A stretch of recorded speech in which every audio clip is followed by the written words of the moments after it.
What's going on, gang? News just dropped. Said them fans back to work, man. They said they got on mob ties. Now that boy Jay Prince Jr. said for a long time he had a lot going on, man. Y'all know y'all in here with, man. It's solo to God. Let's get right to it. I went to Labusi pool party. He happened to be there and he happened to be standing on me. I mean, right next to him. The truth is, I never met him before. I had no idea who he is. Feds just pulled up on Jay Prince Jr. at the airport, handcuffs out, federal agents surrounding him like they'd been tracking his every move for years because they had been. This ain't a DUI. This ain't a local Houston situation. This is RICO, the same law they used to take down Young Thug and YSL, the same law that's dismantling Diddy's entire empire, the same law federal prosecutors pull out when they don't just want one person, they want to burn down the whole organization. The organization they're coming for is Mob Ties, and the clue was in the name the whole time because Jay Prince Jr. wasn't hiding what he was building. Listen, man. For future upcoming entrepreneurs and builders and all of that, you know what I'm saying? Whatever it is you're trying to build, any type of, organization or whatever. Legally, of course. Don't call it mob ties or nothing like that, man. Like, you gotta think about it. Your name matter. Any type of label you put on something or anything you backing it matter, man. And then, especially what type of image you putting out along with the name, you know what I'm saying? It's gonna make the people look. It's gonna make you force them to. Anyway, let's get back to it.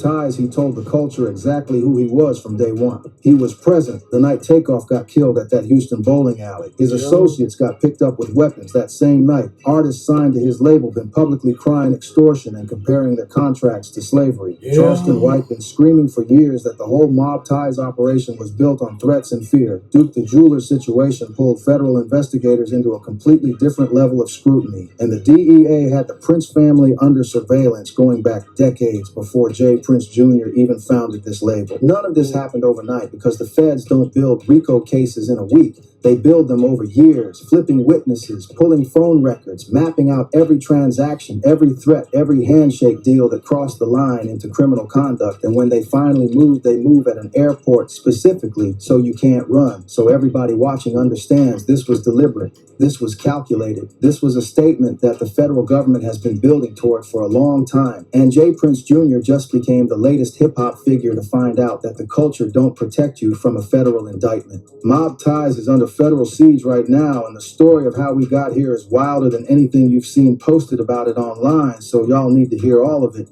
To understand how we got here, we need to go back to Houston, Texas. Specifically, we need to talk about the Prince family, because this ain't just about Jay Prince Jr. This is about a dynasty. Jay Prince Sr., real name James Prince, built Rap-A-Lot Records in 1986 out of the 5th Ward in Houston, Texas. This wasn't just a record label, gang. Rap-A-Lot was a power structure. Jay Prince Sr. launched the careers of Scarface, the Gato Boys, UGK. He navigated the rap game in an era where you had to be as tough as the streets you came from, or the streets would swallow you whole. And Jay Prince Sr., he survived everything. Federal investigations, DEA surveillance, industry politics, all of it. He became untouchable, almost legendary. And he raised his son, Jay Prince Jr., James Prince Jr., born October 30th, 1987, inside that same world. Now, Jay Prince Jr. didn't just inherit his father's name. He inherited his blueprint, his connections, his mentality. And when it was time for him to make his own move, he didn't try to reinvent the wheel. In 2017, Jay Prince Jr. founded Mob Ties Records. And right there in that name, he told you exactly what kind of operation he was running. Think about that for a second. You naming your label MoB Ties in a post-RICO era, after watching labels and organizations get taken down under organized crime statutes. That's either the boldest move in hip-hop history or the most reckless. Maybe both. But in the early days, Mob Ties looked like a legitimate come-up. In 2022, the label inked a major distribution deal with Atlantic Records and Moneybagg Yo's Bread Gang Entertainment. That's a real deal. That's major label money flowing through a Houston street operation. Artists were signing. Music was dropping. The brand was growing. Mob Ties Records, Mob Ties Streetwear, Jay Prince Jr. as the CEO of Young Empire Music Group. On paper, looks like a success story. But here's the real tea. The streets never fully bought the clean narrative. Because around that same time, whispers started circulating. Artists were talking. People in Houston were talking. The word extortion was getting attached to the Mob Ties name. The word threats. The idea that signing to mob ties wasn't really a choice, it was more like an arrangement you couldn't walk away from.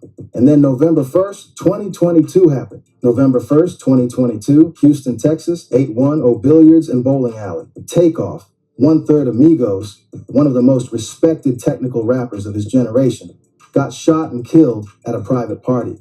A dice game that turned into a shooting. Yeah, And J. Prince Jr., he was there, standing right there at that dice game when shots rang out. Now let's be clear, being present at a crime doesn't make you guilty of that crime. But here's where it gets crazy. Almost immediately after Takeoff's death, Houston police started pulling threads. They made an arrest, a 22-year-old male who was carrying a weapon that night. And when investigators dug into who this young man was connected to, his name kept coming back to Mob Ties records. He was allegedly an associate of J. Prince Jr.'s circle. Witnesses described him standing close to Prince Jr. right before the shooting broke out. But the charges at the time, only weapons related. No murder charge, no RICO, not yet. J. Prince Jr. went quiet, real quiet. He didn't address the speculation publicly. He let it simmer. And the internet went crazy. Conspiracy theories everywhere. People pulling up video footage, slowing down timelines, analyzing who was standing where. The case stayed in the headlines for months. But the legal heat, for J. Prince Jr. personally, it seemed to cool down.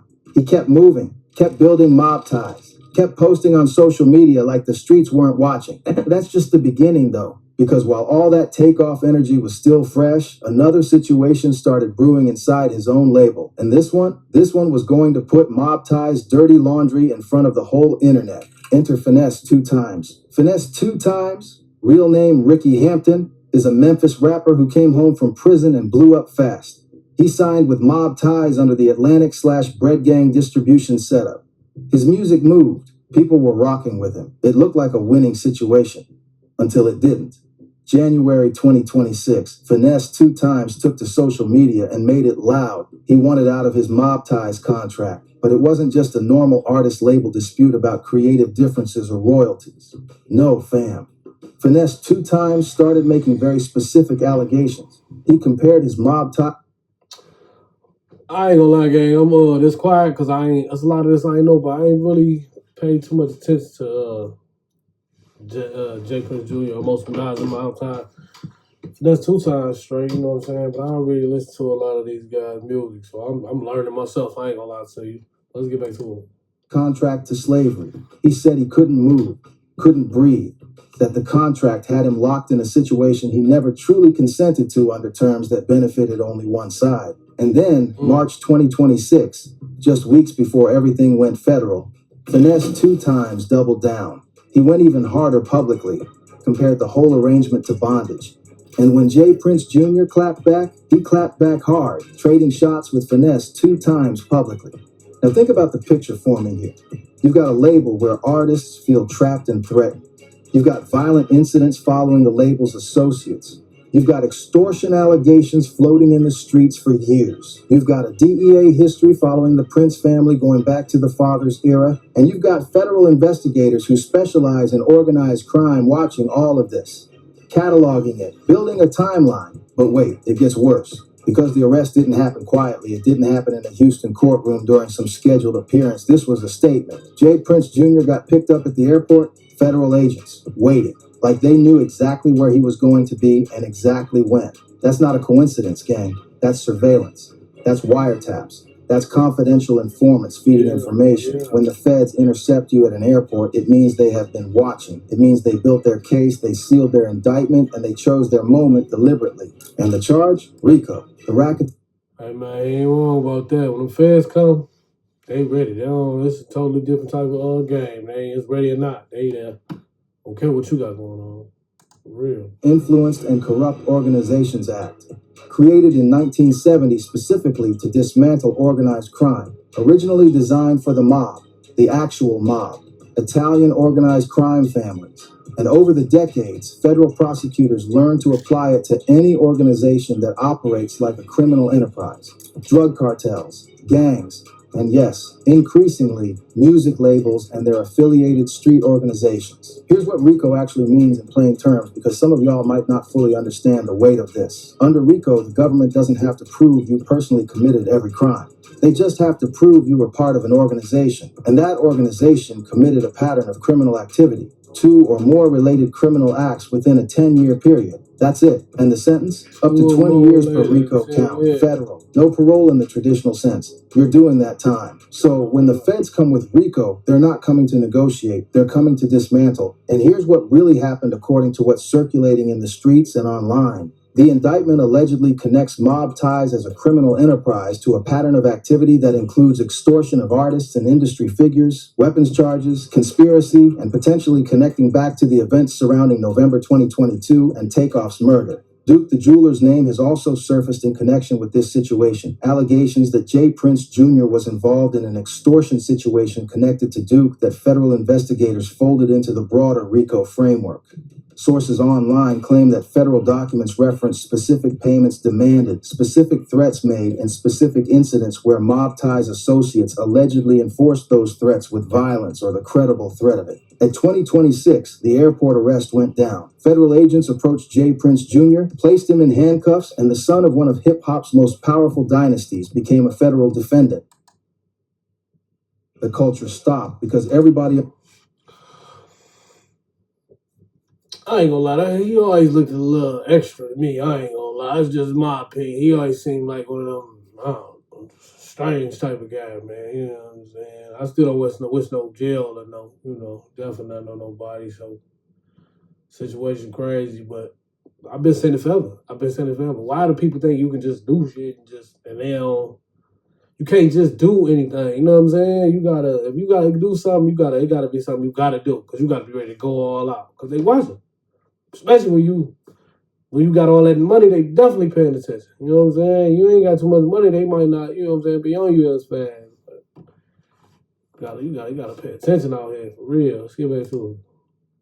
This wasn't just Jay Prince Jr. getting locked up. This was potentially the beginning of the end of the mob ties operation entirely. Now here's where people started connecting the dots, because this arrest didn't come out of nowhere if you were paying attention. The evidence trail that federal investigators would have been building stretches back years, and when you lay it all out chronologically, it reads less like a sudden development and more like the final chapter of a story that's been writing itself for a long time. Let me walk you through it like a detective breaking down a case. First, the Prince family's history with federal law enforcement. Jay Prince Sr., the patriarch, spent years as a target of DEA investigations. A federal DEA agent who specifically targeted Rap-A-Lot and the Prince family was ultimately sentenced to over 13 years in prison for corruption, for stealing money and abusing his position. So, yes, there was dirty law enforcement targeting the Prince family. That's real. That happened. But it also meant the feds had been building familiarity with this organization for decades. They said a federal agent got locked up for 13 years for corruption. Dang. Very true. They knew the structure. They knew the players. They knew how the money moved. Second, the DWI and weapons incident. Back in December 2022, Jay Prince Jr. was arrested in Houston on DUI charges.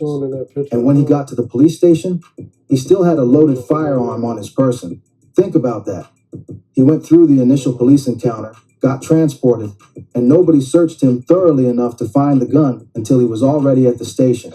DJ Academics broke this story and made a very specific claim that the Prince family had Houston police on payroll, that their reach inside local law enforcement was significant enough that armed man slide on the search. Now, if that allegation is accurate, and we're saying if, that's not just a local corruption story. That's potential obstruction of justice. That's potential evidence of the kind of institutional protection that a RICO enterprise uses to operate with impunity. Federal investigators don't miss things like that. Third, the Takeoff connection. The associate arrested at the bowling alley with weapons. The proximity of mob ties figures to that shooting. The fact that no one connected to Jay Prince Jr.'s circle was ever charged in connection with the actual murder, despite witness accounts and... Yeah, that was definitely a little strange to me, too. Like, ain't nobody go to jail for that. Like, he had to... They've been watching. That's all it come down to. They've been watching. That's how the fans do. They build it up, man. Real footage that investigators reviewed. That kind of outcome in a high-profile murder case where a Grammy-nominated artist gets killed and the shooting appears to emerge from a dice game attended by a major label CEO's son.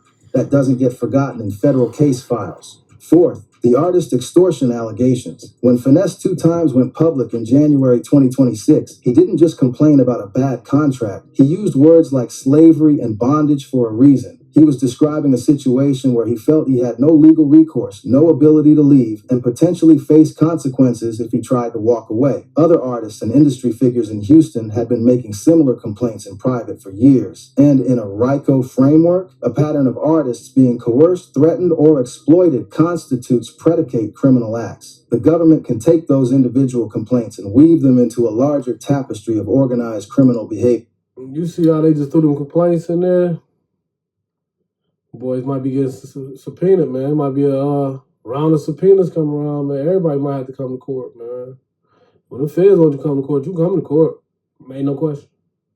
Or, the other alternative. We know what the alternative is. Let's get back to it. Fifth, Duke the jeweler to the stars, a man who moves through hip-hop circles at the highest levels. The allegation that Jay Prince Jr. was involved in an extortion situation involving Duke, demanding money, allegedly backed by threats, is exactly the type of predicate act that federal RICO prosecutors look for. Specific, documented, connected to an organization. The internet went crazy when the airport arrest went down. Social media exploded. Old posts got resurfaced. Old allegations got new life. People who'd been quiet for years started talking because once a federal indictment drops, the calculation changes. You're not protecting someone from beef anymore. You're potentially protecting someone from organized crime charges. And in that situation, a lot of people start doing math about their own exposure. But here's what the streets knew that the casual fans didn't. This wasn't surprising to anybody in Houston. The talk had been there for years. The fear had been there. Multiple people had moved differently around mob ties, specifically because of what they'd heard and seen. The federal arrest didn't shock the culture in Houston the way it shocked the internet. In Houston, the reaction was more like, finally. The ripple effects of this arrest are already spreading in every direction, fam. And they're going to keep spreading. Start with Mob Ties Records itself. What happens to a label when its CEO gets federally indicted on RICO charges? Ask what happened to YSL when Young Thug got indicted. And that case didn't even have the organized crime framing as its primary focus. A RICO indictment against the CEO of Mob Ties means that the label's finances, contracts, communications, and business relationships are all potentially subject to federal scrutiny. Every deal, every contract, every wire transfer, every text message sent on a Mob Ties business phone. Federal investigators can and will subpoena all of it. That Atlantic Records distribution deal, that relationship is going to be examined. Atlantic isn't going to publicly distance themselves immediately. They never do. But behind closed doors, their legal team is already assessing exposure. Music industry distribution deals that get connected to RICO cases become toxic very quickly. The money that flowed through that deal, the royalties, the advances, all of it becomes part of the investigative record. Moneybagg Yo and Bread Gang Entertainment. Moneybagg built something real and separate from all of this, but his name is connected to that distribution deal. He's going to need his legal team looking at how deeply his organization is entangled with Mob Ties' business structure. In a RICO case, association matters. Proximity matters. The government doesn't need to prove you committed crimes. They need to prove you operated within the enterprise. Moneybagg Yo needs to be very careful, very publicly, about how he responds to this situation. Finesse 2 Times, and this is interesting, his public battle to get out of his Mob Ties contract just took on a completely different dimension. In the immediate aftermath of a RICO arrest, contracts connected to a potentially criminal enterprise become legally complicated. There's an argument that a contract signed under duress with an organization that the federal government is classifying as a criminal enterprise is itself legally unenforceable.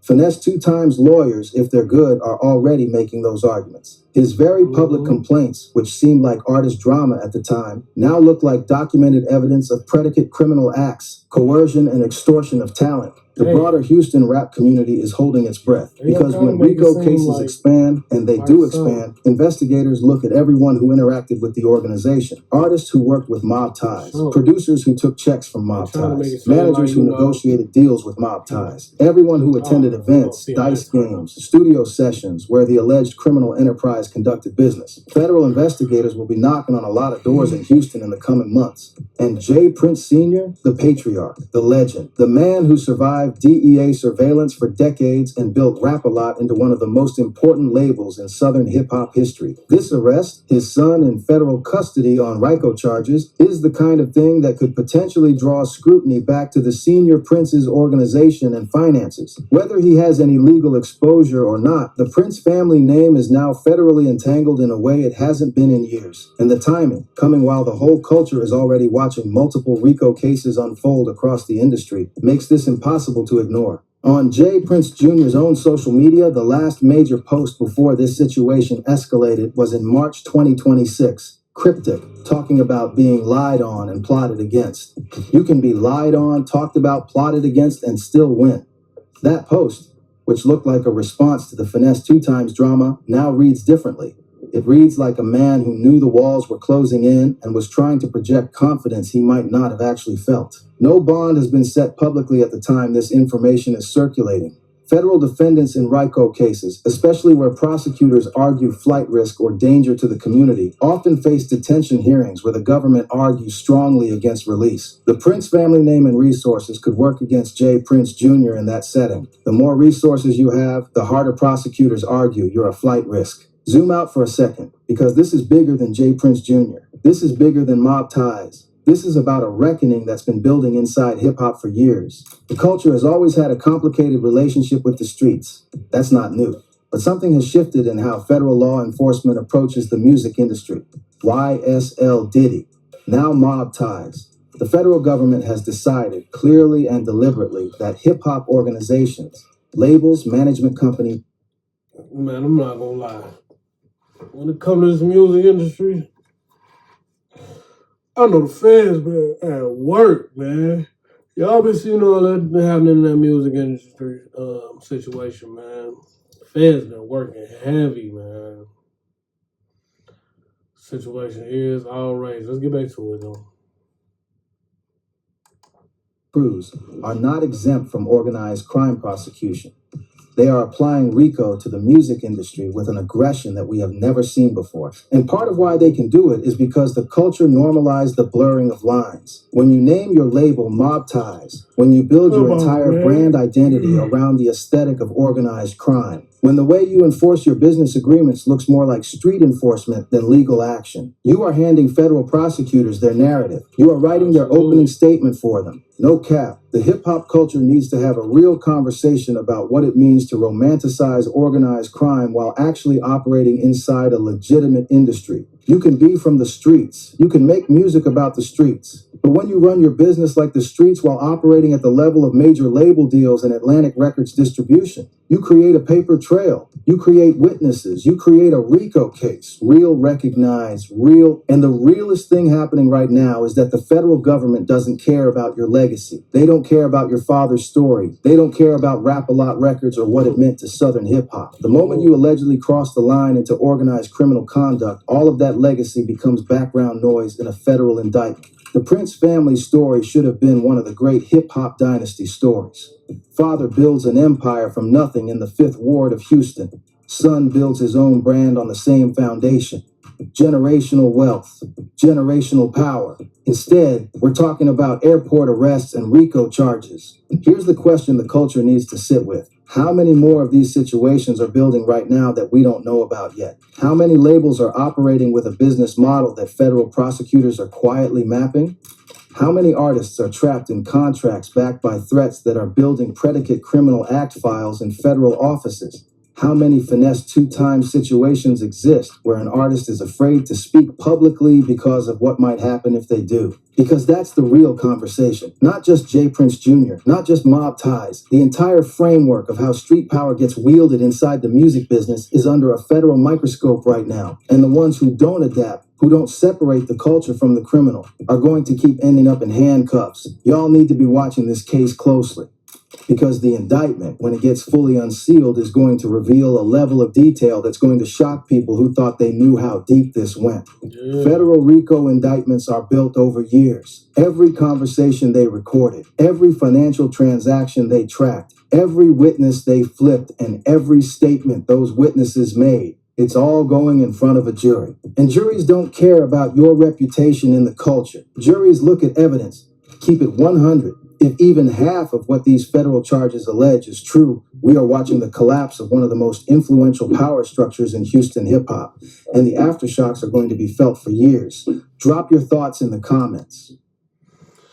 All right, gang, that's the video, man. I ain't gonna lie. Like I said, I was that quiet because I was doing a lot of learning myself. I ain't know a lot of that about them guys. I ain't never really paid too much attention to them. But for sure, it's looking bad. Because with all that going on and the All-Star JR situation, it's looking bad, man, because somebody got to pay. Somebody got to pay for all them bodies. Somebody got to pay for everything that's going on. You know what I'm saying? Somebody got to pay for, like the Offset situation. Nobody went to jail over that. Nobody got locked up over that. They got locked up for the gun, but not over actually killing it. You know what I'm saying? So we're going to see how everything turn out, man. I don't wish no jail on nobody, man, but number one, you got to pay attention to what you're doing from the start. Like you say, that name matter. Number two, you getting all that money, man. Why not do things the right way? That's the point of it, right? That's what I thought the point of getting rich was, so you can live right. You know what I'm saying? But whatever, maybe I'm wrong. Maybe that's just me.